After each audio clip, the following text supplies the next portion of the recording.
The 8th of May 1945 was a day that remained in the memory of all those who witnessed it. It was, of course, Victory in Europe Day, or VE Day as we now know it.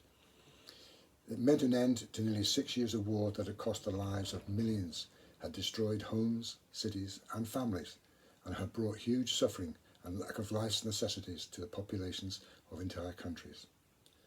Millions of people rejoiced in the news that Germany had surrendered, relieved that the intense strain of total war was finally over. In towns and cities across the world, people marked the victory with street parties, dancing and singing. But it was not the end of the conflict, nor was it an end to the impact that war had brought on people. The war against Japan did not end until August 1945, and the political and social and economic repercussions of the Second World War were felt long after Germany and Japan had surrendered.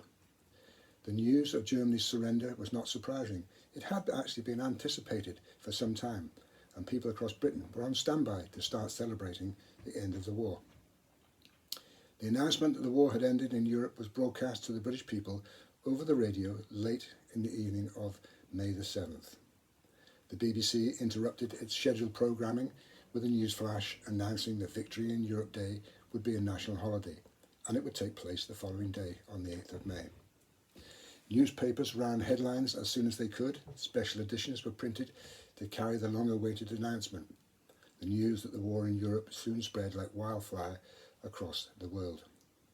Many people in Britain, however, didn't wait for the official day of celebration and began the festivities as soon as they heard the news on the 7th of May. After years of wartime restrictions and dangers from food and clothes rationing to blackouts and bombing raids, it was understandable how eager they were to finally be able to be let loose and enjoy themselves. Colourful bunting and flags soon lined the streets of villages, towns and cities across Britain. On the eve of VE Day, bonfires were lit, people danced and the pubs were full of revellers. As I said, a national holiday was declared in Britain for the 8th of May 1945. In the morning, Churchill, our Prime Minister, had gained assurances from the Ministry of Food that there were enough beer supplies in the capital, and the Board of Trade announced that people could purchase red, white and blue bunting without the use of ration coupons. Various events were organised to mark the occasions, including parades, Thanksgivings and services, street parties. It was a time when the communities came together to share the moment. London's St Paul's Cathedral held 10 consecutive services of thanks for peace, each one attended by thousands of people.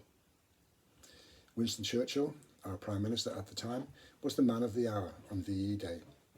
Britain's Prime Minister had been a major driving force behind the Allies' victories over Nazi Germany, and now that peace had come, the British people were keen to celebrate it with him. At 3 p.m. on VE Day, Churchill made a national radio broadcast. In it, he announced the welcoming news that the war had ended in Europe. He included a note of caution, saying, "We may allow ourselves a brief period of rejoicing, but let us not forget the moment, the toil and efforts that lie ahead." He knew that the war was not over. Japan still had to be defeated.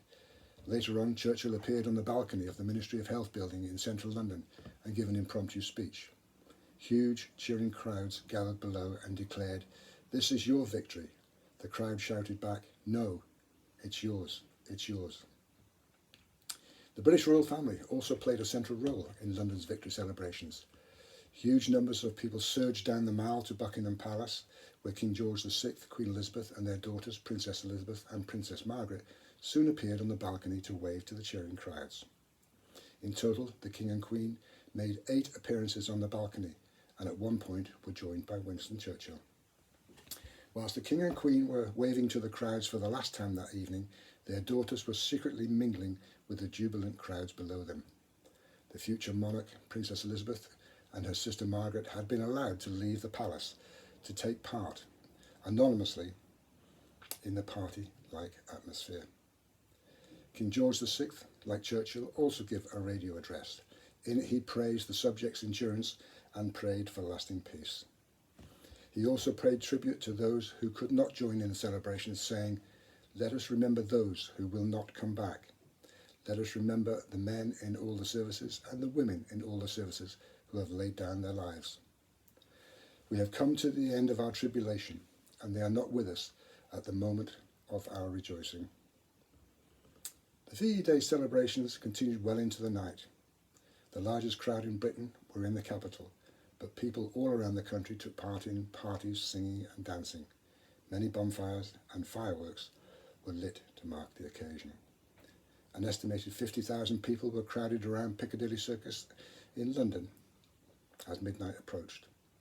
The joy of the day broke down the normal social conventions, and people spoke to and embraced those that they'd never ever met before. Gramophones, accordions, barrel organs provided music, and the revellers sang and danced to the popular tunes of the day well into the night. Licensing hours were also extended so that people could toast the end of the war with a drink or two, and the dance hall stayed open until midnight. Not everyone celebrated V-Day, however. For those who had lost loved ones in the conflict, it was a time to reflect. Many widows that the war had produced, the noise and the jubilation as people celebrated was too much to bear and something they could not take part in. There was also an air of anticlimax. The hardships of the war years had taken their toll on many people and left them with little energy for rejoicing. In Britain, the strains of the air raids, the strictures of war life, and the impact of rationing had all left their mark on a weary population who knew there were more difficulties yet to endure. So fast forward to today, as we celebrate the 75th anniversary of the end of the war in Europe. Please remember that we are currently fighting a different kind of war against a nasty virus, which has claimed thousands of lives already. The lockdown measures that are currently enforced preclude us all from celebrating the 75th anniversary together. If you are planning to have a family garden party, please remember social distancing and physical contact with your neighbours. Apart from that, stay safe and enjoy yourselves.